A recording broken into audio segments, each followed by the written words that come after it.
வணக்கம். இன்றைக்கி நம்ம இந்த சத்து மாவு கஞ்சி எப்படி ரெடி பண்ணுறதுன்னு பார்க்கலாம் வாங்க.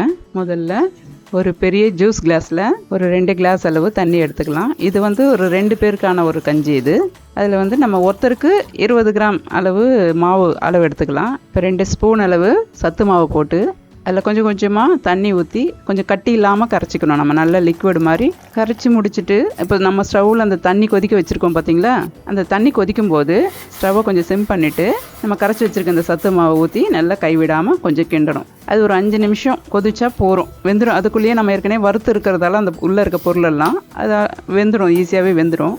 ஒரு 5 நிமிஷம் கொதிச்சா போகிறோம். முதல்ல அது பொங்கி வர மாதிரி இருக்கும். அதை நம்மளை சும்மா கொஞ்சம் கொஞ்சம் கிளறி விட்டோம்னா கொஞ்சம் நேரம் ஆகும்போது உள்ளுக்குள்ளேயே அது கொதிக்க ஆரம்பிச்சிடும். அது பக்குவம் அதோடு நிறுத்திட்டு இப்போது சத்து மாவு கஞ்சி ரெடி ஆகிடுச்சு.